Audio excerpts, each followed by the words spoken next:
with a look at LeBron James, and you can only guess is what his future holds. Nobody has any idea what the future holds, and I don't either. Yes, sir! I'll take time to recalibrate and see what's best for my future.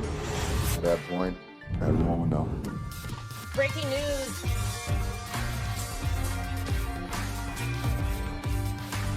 The Sixers were not even in the picture, were not on the map until Bob Myers went out there and traded for Jaylen Brown. The fact that he's chosen Philadelphia from a basketball standpoint, it makes all the sense in the world.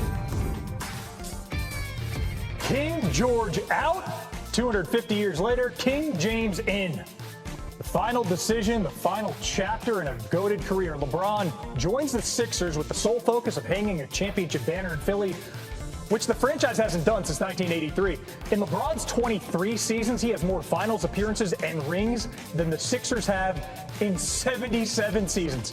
Man, those LeJohn shirts are going to fly off the shelves. Your projected starting five for the city of brotherly love, 4 of them averaged over 20 points per game last season.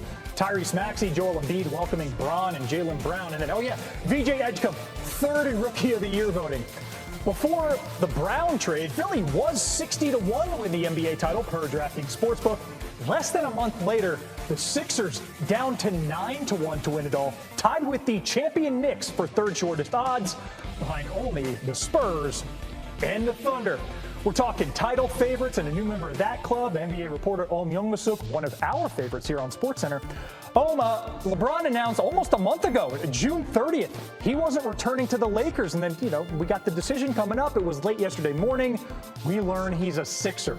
What can you tell us about the final days leading up to his last decision to join Philly?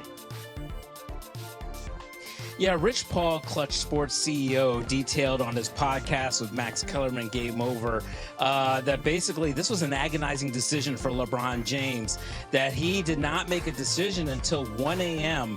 on Friday morning. Of course, it was announced later that morning around 11 a.m. Eastern or something like that. But basically, he confirmed it was the 4 teams that Shams had reported. It was Golden State, it was Cleveland, it was Miami, and Philadelphia. And while LeBron felt the pull to return back to Cleveland or Miami, and he certainly felt the lure of Steph Curry and Draymond Green and Golden State, it was ultimately Philadelphia that made the move for Jaylen Brown that really opened their eyes. And as Rich Paul said, it was like, oh, wow, okay. The Brown move really kind of changed how they viewed Philadelphia.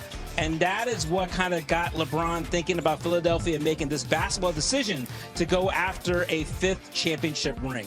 And we forget his last 8 years in the Eastern Conference. He led whatever team he was on through the East and to the NBA Finals. You mentioned the relationship with Tyrese Maxey being a factor.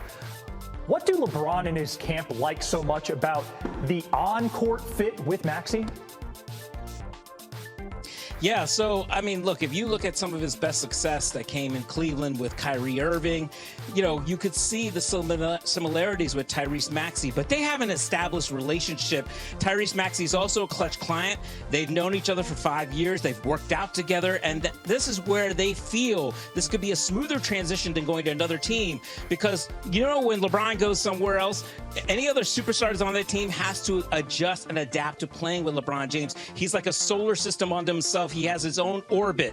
But with Tyrese Maxey, they feel that this will be a smooth transition. They know each other very well, and they can play pick and roll. And Rich Paul even said, perhaps Nick Nurse will pull a page out of Ty Lue's book and use Maxey as a screener for LeBron James, and LeBron James will be a secondary playmaker, as Rich called him, the best secondary playmaker in the league. And we forget, Maxey entering his 7th. He is the man affectionately known as Sir Charles, one of the greatest players in NBA history. 75th anniversary team, Hall of Famer, Olympic gold medalist, original dream team, basketball analyst extraordinaire, formerly of TNT, always for TNT, obviously with what they meant to his career, now here with the family at ESPN. The one and only Charles Barkley. What's going on, big boy? How you doing, man? How's everything? I was good till y'all ruined my damn day. I was heading to the damn golf course. I had to turn around because this doofus make this announcement. Man, don't interrupt my damn summer schedule. I'm playing golf every day this week. and now y'all piss me off on a Friday. It's the weekend. And I got to talk about this thing. So now I'm not happy right now, Stephen A. Well, good. I like you when you're not happy because you go off. I like that. Let me ask you this. Your initial reaction upon hearing the news that LeBron James is going to Philly? Shocked. Because I wanted him to go back to Cleveland. I mean, he has no affiliation with the 76ers. He has no affiliation with the Warriors. The Miami thing I could deal with.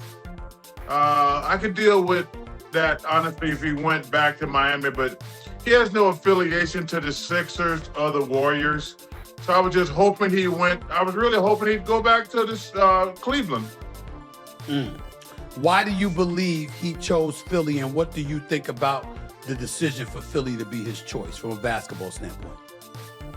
Well, I think the kicker was Jaylen Brown. He wouldn't have came to Philly if they didn't get Jaylen Brown. I have no idea what the Celtics was thinking, trading a great player like Jaylen, somebody they got to play against 5 times a year, and they got to beat him in the playoffs also.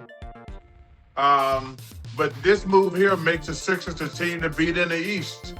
It's been a crazy summer in the East. I mean, I don't know what's going to happen with the Kawhi thing, but man, This definitely makes the Sixers the team to beat in the Eastern Conference.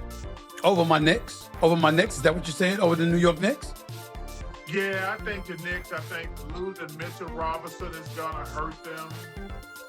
And they got to do something about their bench, because their bench was really inconsistent in the playoffs. Because you can't expect Jaylen to play like he did, carry the team night in, night out in the playoffs like that. So I think the Knicks have backtracked just a little bit, but I do think the Sixers are the team to beat in the Eastern Conference right now. Even if Joel Embiid ain't healthy for the playoffs, and it's LeBron with Jaylen Brown, Tyrese Maxey, and VJ Edgecombe? He only has to be the 4th best player. Think about that. Joel Embiid, I said this a couple years ago when the Celtics had Porzingis. I said, he's the 3rd best player in the world. And if you want to switch him and Drew Holiday, he's definitely the 4th best player in the world. All Joel Embiid, he's going to be the 4th best player in the world by far if he's healthy. I mean, you got Jaylen, you got LeBron, you got Maxey. Embiid, if he can stay healthy, he would be the 4th best player in the world by a long shot. If he gets back to an all-star level, if he gets to an MVP level, it's a wrap. But if he can get back to a solid 4th guy, the Sixers going to be tough to beat. Talking to Charles Barkley right here with Stephen A. I got to ask you, when you think about, you said you were disappointed because LeBron, you thought he should go back home, going to Cleveland. You would not have had a problem with Miami. Clearly, it seems that his vision is, number one, Philadelphia probably gives him a better chance to win a championship than Cleveland or Miami if he were on those teams. That would